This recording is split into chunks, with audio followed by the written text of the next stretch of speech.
To sum it up, what tools do the bosses in Elden Ring have?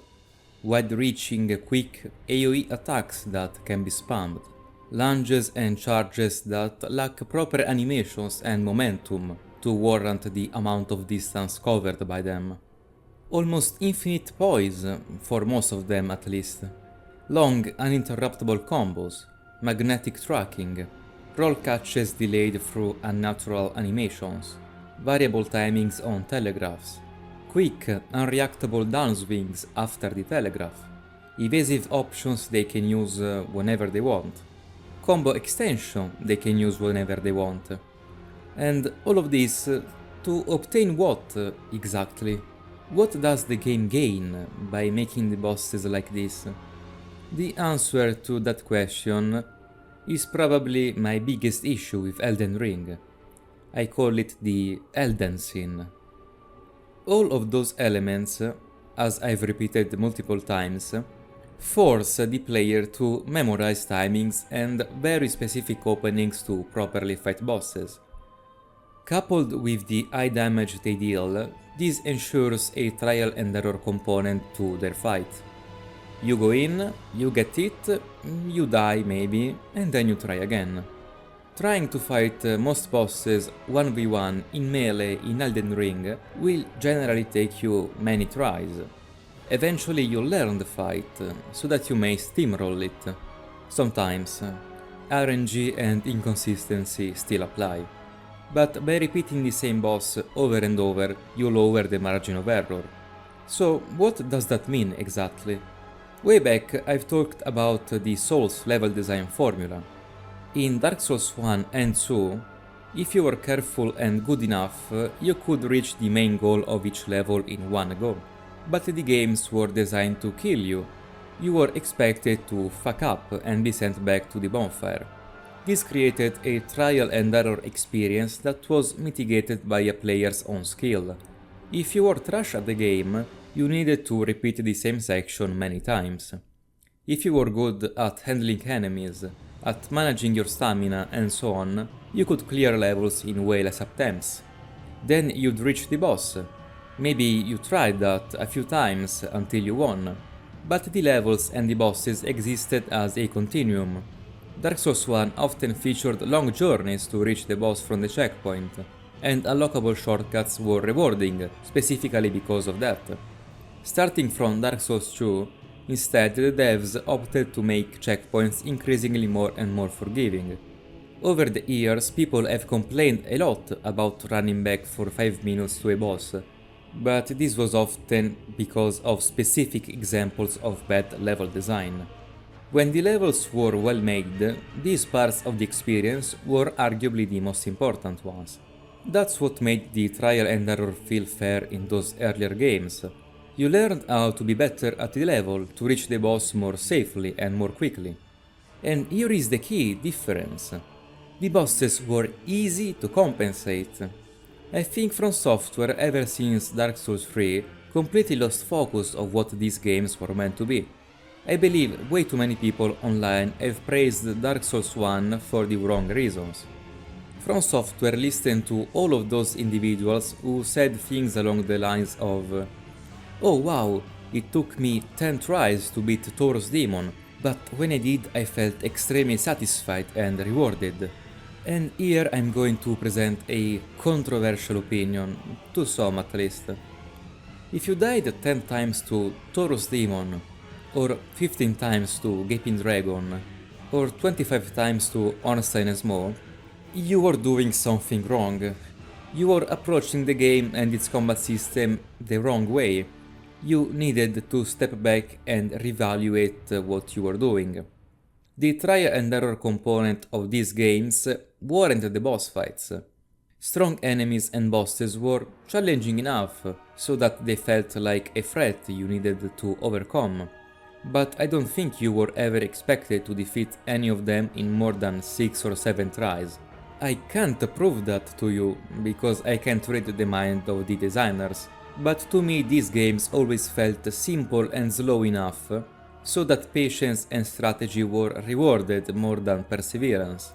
Dark Souls 1 had a very unforgiving level design, that could easily kill you for one single mistake, usually involving falling to your death in one way or another. So Dark Souls 1 felt more reliant on memory compared to its sequels, because it was less about being good at the combat and more about not stepping in the wrong place at the wrong time. Dark Souls 2, in my opinion, nailed what the challenge in these games was supposed to be.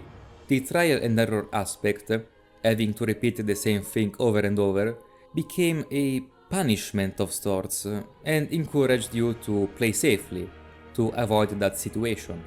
But From Software listened to the wrong people. They thought that all players cared about was challenging boss fights that kill you over and over again. That's what Dark Souls 3 was. The levels in that game were piss easy.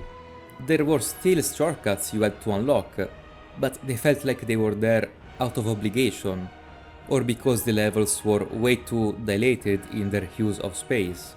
But the only thing that can kill you in Dark Souls 3 are the strong enemies and bosses with long combos, hyper armor, high damage values and unnatural roll catches. Dying in Dark Souls 3 happens when you fight an enemy or boss for the first few times, or if you have forgotten the moveset on subsequent encounters. The enemy and combat design of that game ensured, or at least attempted to, that the trial and error component was relegated to individually difficult enemies, whose moveset and timings you needed to memorize. Dark Souls 3 still failed at this, because roll spamming and chugging your way out of dangerous situations was still extremely easy. You could avoid repeating bosses over and over if you were even just a tiny bit lucky. Let's look at Elden Ring again. There are checkpoints everywhere. Running back to a boss is no longer an issue. Even Legacy Dungeons exploration is rarely a dangerous activity. Everything is forgiving, everything is convenient. The environments don't feel hostile, they don't feel threatening like they used to, despite the world being littered with enemies that always try to kill you. All the attention is on the bosses. The game is built in such a way that repeating fights over and over is as streamlined as possible. And that's the insidious part. They designed enemies so that fighting them organically isn't viable anymore. You are expected to memorize their moveset over the course of multiple tries, because From Software learned the wrong things from their past games and the fanbase. In most video games, if you're good at them, you can usually minimize the amount of trial and error you needed to endure with every new challenge. If you're good at Monster Hunter, for example, you don't need to fight each new monster you face over and over until you win. Eventually you can defeat them on your first attempt, and skill and learning come into play to make you more efficient at that specific fight, since you are expected to do it again. Dark Souls 3 and Elden Ring instead expect you to die multiple times when facing each new boss, and that's where most of the challenge of the game resides, in minimizing the amount of tries needed to clear these fights. And I don't like that, because Dark Souls 1, 2 and even Bloodborne weren't like that. If the gameplay was different enough, I wouldn't mind it. Sekiro is different, plays differently, and so I don't mind repeating the same fights over and over until I get them right. But at the same time, combat in Sekiro is streamlined and polished enough that by being good at it you can prevent death, even when memory and knowledge of that individual enemy or boss aren't there to save you. Elden Ring took the same mechanics and controls of games that weren't meant for particularly complex or challenging boss fights, and still attempted to have those encounters through overtuned, unfair and frustrating moves, behaviors and animations. Why frustrating? I will discuss now what creates frustration, for me at least, in a video game. At least games of this kind. I feel frustrated in a video game when I feel like my mistakes are excessively punished, when I'm not sure whether a mistake was my fault or not, when the action is too chaotic for me to learn from my mistake, and lastly, when I'm punished or poorly rewarded for trying to play in a way that I intuitively and instinctively feel like should work. For me, Elden Ring combat falls into all these pitfalls. Attacks deal a lot of damage, and it's easy to get caught in an inescapable combo or a series of mistimed dodges because of how stagger works, and because you can't cancel any inputs. Speaking of, the game delays, buffers and eats your inputs, so you're always second guessing yourself about your mistakes. Sometimes they just aren't yours to begin with. Most enemies are fast, hard to read, with variable timings, particle effects everywhere and random explosion following many attacks. Getting hit often doesn't give the player enough feedback on how to improve for a subsequent attempt. Getting hit in a game like Dark Souls 2, despite some wonky hitboxes here and there, feels more fair because of the slower animations and cleaner visuals. Boss fights in Elden Ring, for the sake of being cool, epic and visually impressive, have lost a lot of their readability, and the focus is now on getting hit enough times until you learn the timings and patterns, if they exist at all.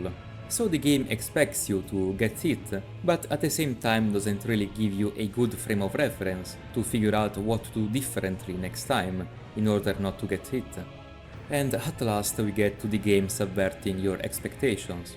When momentum doesn't make sense, when animations make no sense, when most of your options feel useless or underpowered, the combat becomes fundamentally less satisfying.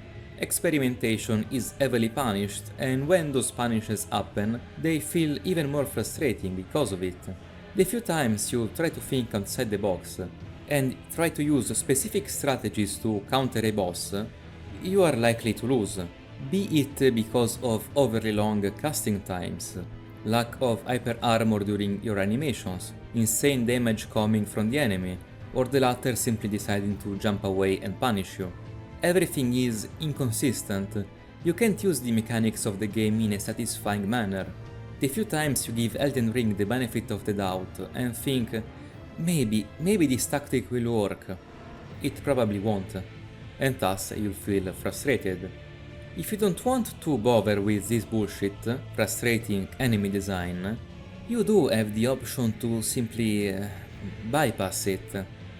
Strong sorceries, bleed, katanas, spamming power stance jump attacks combined with high poise, spamming overpowered Ashes of War, or even simply summoning a Spirit Ash are all effective tools and strategies to annihilate most bosses in this game. Every boss has at least one way to cheese it.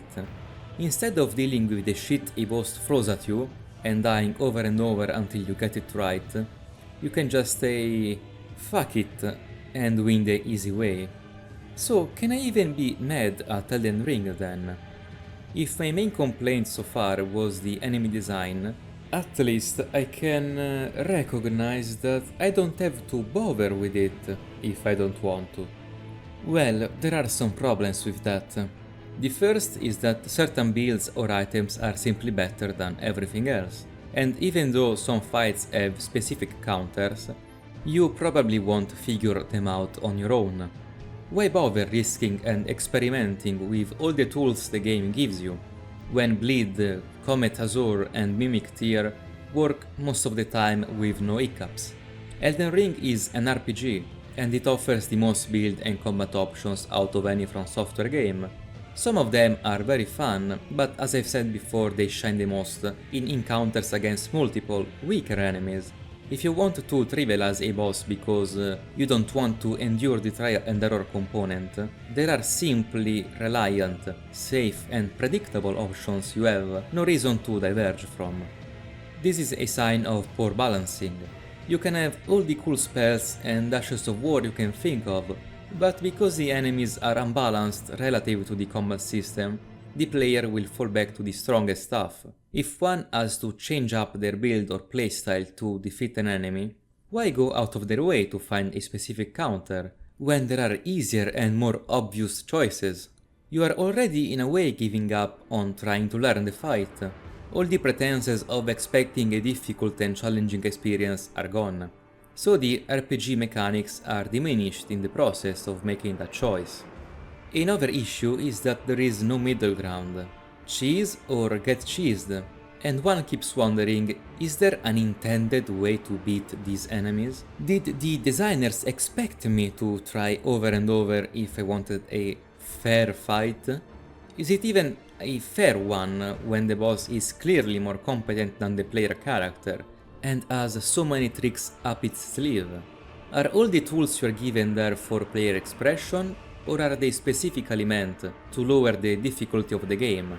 From Software keeps saying that they refuse to put an easy mode to bring everyone on the same level of discussion, yet summoning other players has always been the equivalent of an easy mode.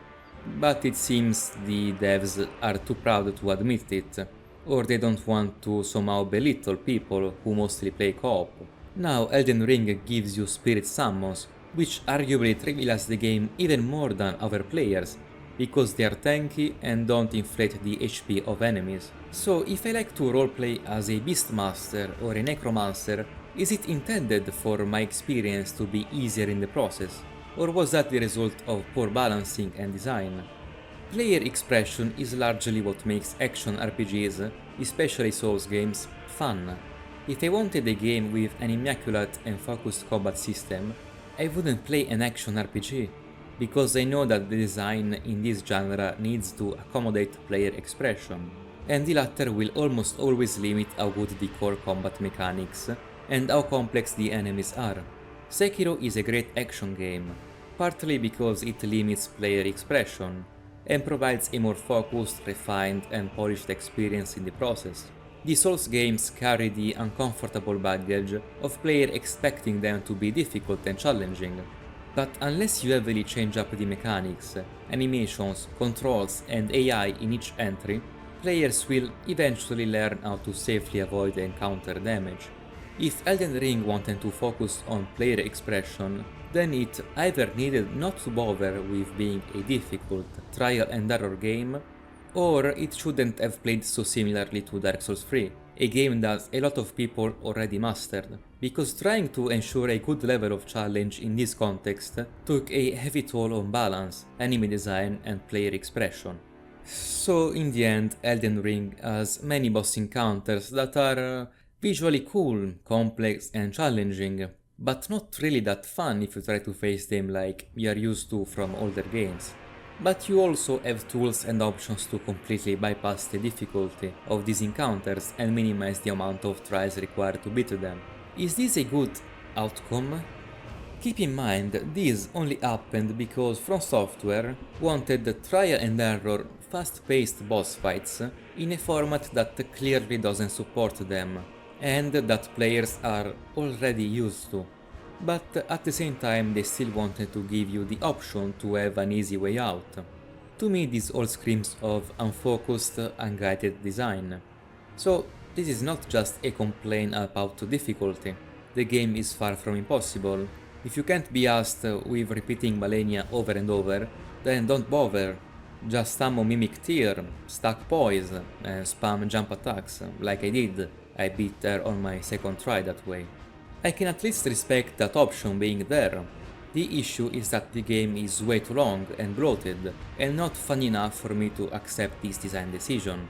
Elden Ring is a game of combat. That's all you do from beginning to end. And hopefully I've now proven to you that the combat is simply not well designed enough. So if a game that's all combat doesn't have good combat, what's left to make the experience worth it?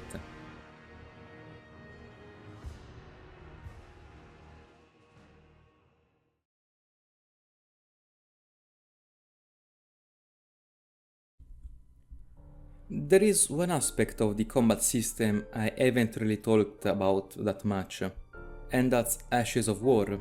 I did so deliberately because that's what they feel like, inconsequential, pointless. Some of them are overpowered and thus they fall under the umbrella of overpowered tools to bypass enemies, but most of them feel a bit pointless and I never felt encouraged to experiment with them that much. I tried many of them across my playthrough, but barely used them. There are a few fun ones, like Wild Strikes, so it's not a terrible system. But it's a shame they put so much focus on expanding weapon arts from Dark Souls 3. when ultimately they failed at making it a meaningful system. Cool, you have more than before and you can more freely swap them. Still, most of them end up being press button to do awesome. There is very little depth or synergy. So I guess I've now reached the point where I will give more inputs for an eventual Elden Ring 2. There are two ways From Software can go in crafting the combat system for a sequel, and I will assume the hypothetical game in question is a open world, and also follows some of the ideas I've suggested before. The first route is the Dark Souls 2 one. Tone down the pacing, make the combat and enemies once again slow and methodical.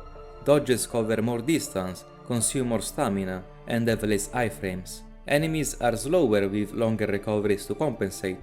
Animations should be designed to be avoided, not iframed through. Alternatively, you could still block them. Blocking needs to be revised. Blocking an attack should always negate physical damage. Maybe only a percentage of strike damage can go through. Shield coverage and guard boost should be the main stats governing physical blocks. Shield coverage can be a chance that attacks have of ignoring your shield defenses. This way you don't differentiate just between light and heavy shields, but also between small and large ones. Elemental damage can still be absorbed with percentages. Weapon blocking has very little coverage and boost, but gives you access to timed blocks, which are similar to Sekiro's deflects. Timed blocks still consume stamina, but will keep you safe and can also cause posture loss in the attacker. You could also make it so passive blocking consumes stamina and posture in the player, while timed blocking only consumes stamina. When you completely lose your stamina by guarding, you become open for a critical, just like how it works in Dark Souls 2 already. Guard counters could also be only accessed after a timed block. Maybe the input timing necessary to perform them could be tighter when using shields, or alternatively make a distinction between light counters and heavy counters. The former are quick and are used to punish opponents after deflecting their attacks. The latter can be performed after any block but are slower and leave you open. There are two more ways to deal critical hits: stealth attacks and posture breaks. The latter would also need to be revised. Armor, at least the heavier pieces, should provide a form of flat defense rather than percentage absorption. After all, armor is meant to deflect hits for you. It ideally would prevent most incoming damage except maybe very powerful blows or elemental attacks, so strike damage is generally more effective against armor. Thrust attacks could instead have a chance of bypassing armor defense completely. When your armor deflects a blow, you take little to no health damage, but you still take posture damage. Getting poise broke can deal substantial posture damage. Generally speaking, if you have no passive posture, you get staggered easily and lose health directly when hit. The same should apply for enemies. You are also more susceptible to bleeding when naked, but you have much better stamina regen, and your rolls and evasive actions are more effective. You gain active posture when blocking and deflecting, even if you have no armor. You should be able to choose whether to use quick step or a roll. Quick step covers less distance and has less iframes, but has very low recoveries and consumes little stamina, even when you have high posture.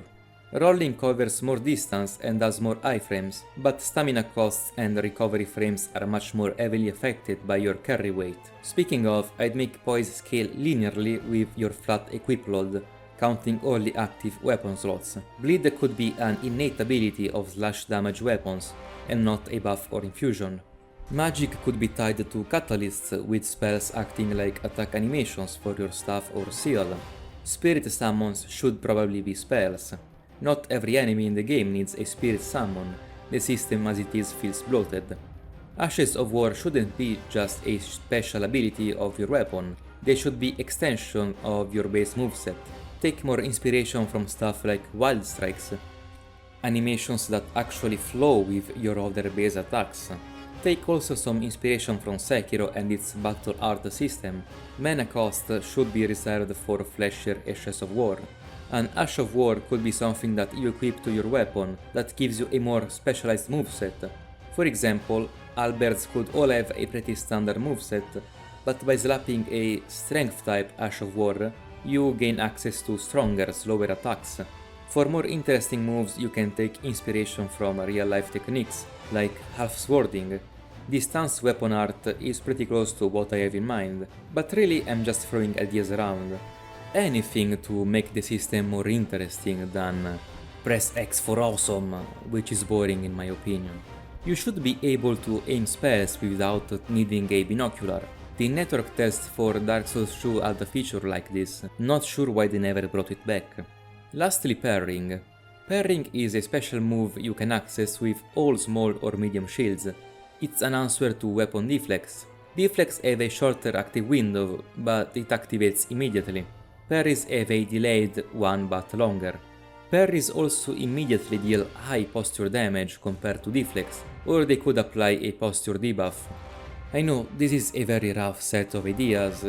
You'd need competent and experienced designers to properly implement them into a game, if they are good to begin with. But having a combat system set up like this with a slower and more methodical pace, I think would allow all the RPG mechanics to shine, without sacrificing the importance of player skill. There is then the second route they could take. I call it the Sekiro Dogma way. Earlier I said how Sekiro tossed away a lot of player expression options to provide a more focused gameplay experience. So the idea would be to have Elden Ring 2 essentially feature multiple Sekiro tier playstyles in it, each finely tuned to grant specific movement, offensive, defensive and tactical options that are all taken into consideration during the design process for enemies and bosses. To pull this off, they could take inspiration from Dragon's Dogma and its vocation system. In that game, each vocation limits what weapons and armors you can use, and also determines the available active skills for your weapons and some of your passives. Dragon's Dogma weapon skills are what Ashes of War should have been. Flashy and fancy attacks you can freely equip and that flow nicely with your other moves. If you go for a spellcaster in that game, spells act like skills for your catalyst. Taking inspiration from these two games would allow Elden Ring 2 to be a fast-paced, adrenaline-pumping experience during boss fights, while still providing some degree of player expression, due to the clues taken from Dragon's Dogma, and also maintain a good level of challenge, following in Sekiro's footsteps. You could have a Ronin class that plays like that game, with a one-handed fast short-range weapon. Maybe you can switch to dual daggers if you want. Deflecting, rolling and jumping would be your main defensive options. A class like this would be very frail and couldn't tank hits. But you would be quick and have access to tools to destabilize your opponent. Then you could have a heavier sword fighter class. In this case, deflecting is still your primary defensive measure, but you're now tankier and more competent in physical combat in general. You can choose between two-handed swords or a sword and shield setup. Then you could have a knight class that focuses on heavy armor and two-handed weapons like greatswords, halberds or other polearms. You are tanky but deal a lot of damage with a lot of range. A similar class could be something like a marauder, which uses great axes and hammers, but is more agile than a knight and wears lighter armor. This class could have skills that allow to easily overwhelm opponents with high damaging strikes and melee moves. And so on and so forth. It all depends on the imagination and limitations of the dev team. Obviously, the less classes you have, the easier it is to streamline each one and properly tune the enemies around them. Essentially, think of how in Monster Hunter, weapon classes drastically change how your character moves and fights. These ideas on how to improve Elden Ring's combat are far from perfect, but I believe there is some value in them.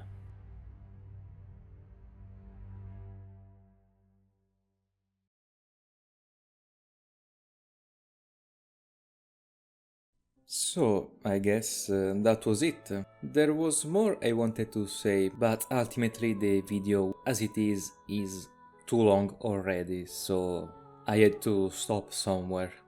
I'll close it by recapping what the purpose of it all was.